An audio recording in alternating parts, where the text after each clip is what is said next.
Members, welcome back to own channel stock market funda में। अब देखो, निफ्टी ने आज क्लोजिंग डेफिनेटली 24,000 के ऊपर थी। और अगर हम लोग डाउ जोन्स देखें तो मॉर्निंग में नेगेटिव था, यानी कि थोड़े टाइम पहले, और अब ये वापस पॉजिटिव हो चुका है। इसकी वजह से गिफ्ट निफ्टी 50 पॉइंट का गैप अप है। अब देखो, मार्केट में नर्वसनेस है, आप मानो, ठीक है, क्योंकि अगर आप देखोगे नेस्डेक आज फॉल किया हुआ है, 250 पॉइंट का नेस्डेक में फॉल है। ठीक है, यानी कि आईटी इंडेक्स में थोड़ा सा प्रेशर रह सकता है, बट आईटी इंडेक्स के अलावा यानी कि बैंक निफ्टी मिड कैप्स वो पॉजिटिव है। ठीक है, अब देखो बहुत सारी चीजें आई है, मैं वन बाय वन डिस्कस करूंगा। लेकिन अगर आपने आज का पहला वीडियो नहीं देखा है, जाके चेकआउट करना। मैंने थोड़ा सा वापस एक्सप्लेनेशन चेंज किया है, फेस रिवील किया है, फेस के साथ डिस्कशन किया है। आई एम श्योर अगर पसंद है तो मुझे कमेंट में बता देना। ठीक है, एंड वेदांता ग्रुप में क्या चल रहा है, ओला में, और एडविज ज्वेल्स का आईपीओ, ये मैंने आपको प्रॉपर समझाने की कोशिश की है। ठीक है, और अगर आप फ्री टेलीग्राम में नहीं है, जाके ज्वाइन कर लेना, सर्च कर लेना माई स्टॉक मार्केट फंडा। यहां पे भी मैंने आपको इंपॉर्टेंट अपडेट्स प्रोवाइड कर दी थी, जैसे कि रिलायंस पावर का ईआई में इन्वेस्टमेंट था ना, वो भी यहां पे डिस्कस किया था। इसके अलावा ओला इलेक्ट्रिक की सेल्स आई थी, वो भी डिस्कस किया था। केपीआईटी में क्या हुआ वो भी डिस्कस किया। ठीक है, चलिए ओके देखो, वन शॉट आंसर अगर आप पूछे सर मार्केट में क्या चल रहा है, देखो मैंने स्विंग ट्रेड बीटीएसटी में बहुत करता हूं, एज अ डिस्क्लेमर मैंने बहुत स्विंग ट्रेड बीटीएसटी करता हूं। आप देखोगे मिड कैप इंडेक्स में कोई मोमेंटम नहीं है। देखो पिछले 3 दिन से मिड कैप इंडेक्स एक रेंज में है, छोटी छोटी मोमेंटम आ रही है। और पिछले 6 दिन से अगर बात करें तो ये एक फॉलिंग ट्रेंड में है मिड कैप इंडेक्स। इसकी वजह से होता क्या कि स्विंग ट्रेड बीटीएसटी अच्छे नहीं मिलते। मैं बहुत तोड़ फोड़ बीटीएसटी स्विंग ट्रेड करता हूं। ठीक है, मतलब इतना रिस्क लेता हूं ना कभी कभी कि आप विश्वास नहीं करते। एक स्टॉक था जो मैं आपको डिस्कस करना चाहूंगा, यहां पे स्टैंडर्ड स्टैंडर्ड करके कोई स्टॉक था, मुझे नाम याद नहीं आ रहा है, मुझे कोई आप बता सकते हैं जिनको पता है। ठीक है, रिसेंटली बहुत ज्यादा भाग रहा था स्टॉक, आज भी सर्किट में है, यस्टरडे भी सर्किट में था, और मैंने परसों एंटर किया था। 10% की सर्किट में एक ही दिन में सेल कर दिया। ठीक है, तो मेरा, हालांकि रिस्क होते हैं इसमें भी, बहुत तगड़े रिस्क होते हैं, बट क्या कभी कभी रिस्क में एक देख के ले लेने की कोशिश करता हूं। ठीक है, तो हमेशा याद रखो कि देखो आपको पता होना चाहिए स्टॉक कौन से मोमेंटम कर रहे हैं। इसकी वजह से आपके पास स्क्रीनर्स होने चाहिए, और मैंने स्क्रीनर्स हमारे कम्युनिटी मेंबर्स को प्रोवाइड करके रखा है। ठीक है, देखो इसमें कोई रिकमेंडेशन नहीं आती, बट क्या होता है कि स्टॉक्स मोमेंटम करते उसमें आपको दिखता है कि भाई कौन कौन मोमेंटम कर रहा है। फिर चार्ट स्टडी करना पड़ता है, उसके बाद आपको पता चल जाता है कि हाँ भाई ये ब्रेकआउट है। ओके, चलिए, तो मिड कैप इंडेक्स एक रेंज में है, ये हो सकता है कि ये महीने के अंदर रेंज ब्रेक कर ले, ये क्लियर कट स्पिनिंग टॉप के ऊपर जाएगा तो यहां पे मिड कैप इंडेक्स में ब्रेकआउट हो जाएगा। ठीक है, तो ये बहुत बड़ा मोमेंटम है मिड कैप इंडेक्स के अंदर, 62,500 के ऊपर ब्रेकआउट आप मिड कैप इंडेक्स पे देख सकते हैं। रही बात सर निफ्टी में, सर निफ्टी में क्या चल रहा है, देखो निफ्टी प्योर एक रेंज कंसोलिडेशन मोड में, ये भी यहां पे पूरा पूरा फंसा हुआ है निफ्टी, ना नीचे जाना चाहता है ना ऊपर जाना चाहता है। ठीक है, अगर हम लोग 1 आवर का चार्ट देखें तो वो भी एक साइडवेज मिड जोन में है। आप देखो एक बात याद रखेगा, जैसे ही ये 1 आवर का चार्ट 60 आरएसए को अभी आगे कभी भी ब्रेक करता है ना, एक बहुत बड़ी मोमेंटम आएगी। अगर ब्रेक करता है तो डाउन साइड ब्रेक करेगा तो डाउन साइड में उतना बड़ा रिएक्शन आएगा, यानी कि 24,200 के ऊपर या 23,800 के नीचे बहुत बड़ी मोमेंटम आएगी। ठीक है, तो ये बात याद रखिएगा। बाकी अभी के लिए प्योर रेंज बाउंड है, कल कहना मुश्किल है कि कौन से रेंज ब्रेक होगी। अगर गैप अप ओपन होगा तो हो सकता है 24,000 का लेवल तोड़ दे। अगर 24,000 के ऊपर जाता है, 24,40 के ऊपर, तो निफ्टी 24,200 की तरफ जा सकता है। ठीक है, ये बात याद रखिएगा। और अगर गैप डाउन ओपन हुआ तो नीचे की सपोर्ट है 23,850 880 का, वो ब्रेक होते ही यहां पे मार्केट में और बड़ा फॉल आ सकता है। क्लियर, चलिए देखो एफआई की बात करने जाए तो एफआई ने आज भी सेलिंग की है, छोटी मोटी सेलिंग है बट आज भी है। सी अगर एफआई लगातार आते हैं ना तो हमारा मार्केट इजीली ब्रेकआउट कर लेगा, बट एफआई ऐसा लग रहा है कि थोड़े पॉजिटिव है थोड़े नेगेटिव है। ठीक है, डाउट आप ग्लोबल मार्केट में देखा होगा तो पुल बैक अच्छा आ रहा है, इसकी वजह से हो सकता है एफआई वहां पे जा रहे हैं ईआई की वजह से। डाउ जोन्स में देखो, डाउ जोन्स में माना जा रहा है कि जुलाई में रेट का डिसीजन आ सकता है, यानी कि रेट बढ़ सकते हैं। इसकी वजह से डाउ जोन्स में भी पैनिक है। देखो अगर आप वन शॉट पूछे ना कि सर क्या डाउ जोन्स में फॉल आ सकता है, एक एक चांस दिख रहा है कि हो सकता है एक छोटा मोटा फॉल आ जाए डाउ जोन्स में। ठीक है, अगर आता है तो निफ्टी में भी एक छोटा मोटा फॉल दिख सकता है। क्लियर, तो थोड़ा कॉशियस रहेगा। जुलाई मंथ के अंदर थोड़ी वॉलिटिलिटी आपको वापस दिख सकती है because of the Fed policy, but all in all market का ट्रेंड पॉजिटिव है, सो घबराने की जरूरत नहीं, छोटी मोटी वॉलिटिलिटी होगी। ओके, ये स्टॉक बताइए कौन सा स्टॉक है, रिसेंटली लिस्टेड है, डीमर्जर वाली कंपनी है और नाम बहुत ही वेल नोन ग्रुप है। मुझे आप कमेंट करके बता सकते हैं, आई एम श्योर बहुत से लोगों को पता चल गया होगा। यस्टरडे जो हम लोगों ने डिस्कस किया था वो था GNG इलेक्ट्रॉनिक समथिंग कुछ नाम था, आप सर्च कीजिएगा आपको पता चल जाएगा। ठीक है, अब ये कौन सी कंपनी है, एज अ डिस्क्लेमर मेरा कोई रिकमेंडेशन नहीं है, मैं आपको सिर्फ चार्ट पढ़ना सिखा रहा हूं, तो ध्यान से सुनेगा। ये डेली चार्ट है, इसने आज 20% की सर्किट लगाई थी। ठीक है, वेल नोन ग्रुप है। बट एक बात याद रखिएगा, देखो ये बंदा भले सर्किट लगा रहा है, आई अंडरस्टैंड के सर्किट लगा रहा है, देखो ये अगर एसएमई कंपनी होती ना, एसएमई कंपनी मैं सर्किट के अंदर ही एंटर कर जाता। ठीक है, क्योंकि ऐसी कंपनीज के अंदर मैंने देखा है, एसएमई कंपनीज अगर ऐसे पैटर्न फॉलो होती ना कि लिस्टिंग के बाद फॉल किया, पुल बैक दिया, फॉल किया और लिस्टिंग के बाद हाई तोड़ा और सर्किट पे क्लोज हुआ, तो 99.99% के चांसेस होते कि वो स्टॉक नेक्स्ट डे को गैप अप ओपन होगा और 5-7% का इजी मूव करेगा। मैं बात करूं एसएमई, अगर एसएमई कंपनी होती तो, यानी कि छोटी कंपनी, ठीक है, जहां पे लॉट साइज होती है। बट ये है रेगुलर मिड कैप। ठीक है, अगर एज पर आई नो ये मिड कैप इंडेक्स में अभी है, ठीक है, वेल नोन ग्रुप है। अब ये क्लोजिंग सर्किट में दी है बिकॉज के भाई यहां पे स्टॉक बीई सेगमेंट से निकल चुका है। ठीक है, अब आप पूछे सर क्या इसमें ब्रेकआउट है, हाँ हम लोग बोल सकते हैं कि ब्रेकआउट है, तो हो सकते कल ये गैप अप ओपन हो जाए। बट एक बात याद रखिएगा, ये वॉल्यूम्स इसमें बहुत ड्राई होते हैं। ठीक है, और मैं जब भी एंटर करता हूं ना ऐसे एसएमई में, तो सिर्फ एक दिन के लिए करता हूं। ठीक है, और मुझे मिल जाता है मोमेंटम एक दिन में भी, यस मिल जाता है। बट ये जो स्मॉल, जब मिड कैप है ना, ये इसमें वॉल्यूम्स बहुत ड्राई है, तो कहना मुश्किल है कि ये कंटिन्यू ट्रेंड कितना करेगा। ठीक है, डीमर्जर वाली कंपनी जनरली अगर लिस्टिंग का हाई तोड़ते तो वो ट्रेंड कंटिन्यू करने के चांसेस पूरे होते हैं। ठीक है, बट कहना मुश्किल है कि कितना करेगा। इसके अलावा यहां पे एक बहुत बड़ा सपोर्ट है, ये दिख रहा है, यहां पे इसने ऊपर रिजेक्शन लिया था, उसके बाद तगड़ा ब्रेकआउट किया दोनों लेवल का, तो जब तक ये डेली चार्ट पे लेवल ना टूटे ना, तब तक ये पॉजिटिव है। ठीक है, हाँ कहना मुश्किल है कि ये ऊपर कितना जाएगा, बट ये लेवल के ऊपर जहां से इसने फॉल किया था, ये इसके ऊपर है, पॉजिटिव है तब तक। ठीक है, तो हमेशा याद रखो कि अगर कंपनी में वॉल्यूम्स कम होते हैं ना, तो ट्रैप होने के चांसेस है। ठीक है, प्लस रेगुलर कंपनी से तो हो सकता है ये गैप अप ओपन हो जाए बिकॉज सर्किट में क्लोज हुआ है, बट ये गैप अप कितना ट्रेंडिंग करेगा ये नहीं पता। ठीक है, जब अगर देखो, अगर प्रॉपर वॉल्यूम्स के साथ कंपनी लिस्ट होती है, ट्रेड होती है ना, तो मैं आपको बोल देता कि यहां से बहुत अच्छी मोमेंटम दिख सकती है, बट ये ड्राई वॉल्यूम्स है, तो जब भी ब्रेकआउट आपको ड्राई वॉल्यूम्स में दिखे, उसमें कहना बहुत मुश्किल है कि भाई ये मोमेंटम करेगा। आई बात समझ में, तो ये चीजें याद रखना आप लोगों के लिए काम आएगी। ड्राई वॉल्यूम्स यानी कि क्या, कि भाई आप देखोगे यहाँ पे स्पिनिंग टॉप बनते हैं, यहाँ पे डेली चार्ट में कोई ज्यादा वॉल्यूम्स नहीं बनते, हालांकि पहले बीई सेगमेंट में था, हो सकता है ये रीजन की वजह से ये ड्राई वॉल्यूम्स दिख रहे हैं। ठीक है, बट देखते हैं, हाँ ब्रेकआउट हम लोग बोल सकते हैं इसको। चलिए, तो मुझे बताएगा कौन सी कंपनी है। इसके अलावा एक बहुत बड़ा कैबिनेट ने क्लियर किया है प्रोजेक्ट, रोड प्रोजेक्ट 14,000 करोड़ का, जो आप देख सकते हैं द्वारका टनल में इंक्लूड कर सकता है, यूपी कानपुर हाईवे ये इंक्लूड कर सकता है। अब ये प्रोजेक्ट किसको जाएगा, ठीक है, चांसेस बहुत हाई है कि एलएनटी को ये प्रोजेक्ट जा सकता है। एलएनटी के लिए डेफिनेटली विन विन सिचुएशन है, क्योंकि ये बहुत बड़ा प्रोजेक्ट है और ये बड़ा प्रोजेक्ट हर हर कंपनी के लिए क्रॉस करना, कवर करना इजी नहीं होता। ठीक है, हो सकता है कि आईआरबी के लिए भी जाए ये प्रोजेक्ट। अगर मैं एलएनटी की बात करूं ना, तो एलएनटी का डेली चार्ट क्या बता रहा है, ऊपर एक रेजिस्टेंस है 4,400 का। ठीक है, अगर ये 4,400 को रेंज ब्रेक करता है तो एक मोमेंटम दिख सकती है। नीचे है 3,400 का सपोर्ट है, इसने बहुत बड़ा बेस बनाया है यहाँ पे 3,400 3,200 के आसपास का, यहाँ पे बहुत बड़ा बेस स्टॉक का है। ठीक है, अब ये स्टॉक फंसा हुआ है। एक बात याद रखिएगा कि एक बार अगर ये सपोर्ट तोड़ देगा ना, तो पैनिक आएगा। ठीक है, तो देखो मैं ऐसा नहीं बोलूंगा ये नीचे जाएगा, मैं सिर्फ आपको सपोर्ट एंड रेजिस्टेंस बता रहा हूं, ताकि आप लोग समझ पाए कि भाई लेवल टूटने पे क्या मोमेंटम आ सकती है। ठीक है, समझ में ही बात है।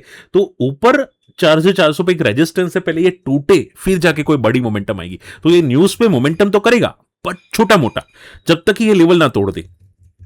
आई बात समझ में, चलिए आई होप ये क्लियर हो रहा है, मैं आपको प्रॉपर लॉजिक के साथ समझा रहा हूं। ठीक है, अगर डाउट हो रहा है तो मुझे कमेंट कर देना सर मुझे नहीं समझ में आ रहा। ठीक है, आप अलग नहीं हो, देखो अगर आपको नहीं समझ में आ रहा है तो हो सकता है 2-4 लोग को और समझ में नहीं आए, तो आप कमेंट कर देना। ओके, मेरा काम है आपको समझाना, ताकि मार्केट आपको इजी लगे, स्टॉक मार्केट इजी लगे। मैं ऐसा नहीं कि भाई आपको स्कैल्पिंग बनाना सिखा रहा हूं निफ्टी में। ठीक है, मैं चाहता हूं कि आप लोग स्टॉक मार्केट को, स्टॉक्स को डिटेल में समझे कि क्या चल रहा है। ओके, जी एंटरटेनमेंट 6% आज भागा, रीजन ये था कि भाई एफडीआई का गवर्नमेंट को गवर्नमेंट की तरफ से अप्रूवल मिल चुका है। देखो कभी कभी कोई कंपनी होती है ना, उसमें अगर बड़ा इन्वेस्टमेंट आना हो ना, तो गवर्नमेंट का अप्रूवल चाहिए होता है। ठीक है, तो आप देखोगे इसमें यहाँ पे अप्रूवल गवर्नमेंट का मिल चुका है 418 करोड़। और कौन सी कंपनी आने वाली है फॉरेन की? OFI ग्लोबल चाइना फंड करके है, जो आने वाली है जी एंटरटेनमेंट में इन्वेस्ट करने के लिए। अब देखो जिनको नहीं पता है, जी एक टाइप पे बैंकरप्ट हो चुकी थी।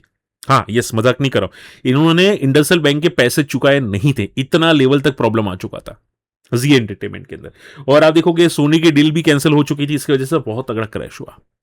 ठीक है, अब इसको चाहिए बड़ा प्लेयर, बड़े प्लेयर आएगा तो स्टॉक में दम आएगा, वरना दम नहीं आएगा। ठीक है, तो अभी के लिए अगर हम लोग बात करें तो देखो स्टॉक में लगातार डाउन ट्रेंड है, दिख रहा है, ये डेली चार्ट है, लगातार down trend down trend down trend down trend में जा रहा है। तो आप ये समझो कि सर क्या कंपनी पॉजिटिव है, क्या कंपनी सस्टेन कर सकती है? मैं सिंपल आंसर बोलूंगा, कहना बहुत मुश्किल है। ठीक है, अभी जो फीफा कप है ना, फीफा कप की वजह से इनका रेवेन्यू बहुत अच्छा बढ़ेगा माना जा रहा है, तो क्योंकि एडवर्टाइजमेंट आएगी, तो अगर ये लेवल तोड़ते तो काम होगा। तो इसका इंपॉर्टेंट लेवल है वो है 250 से लेके 300 का यहां पे। ठीक है, बाकी छोटे मोटे पुलबैक्स आएंगे, छोटे मोटे पुलबैक्स में अगर आप देखोगे 150 का नजदीक में रेजिस्टेंस है, अगर 150 ब्रेक होगा तो 250 तक जाएगा, बट 150 भी तो ब्रेक होना चाहिए। आई बात समझ में?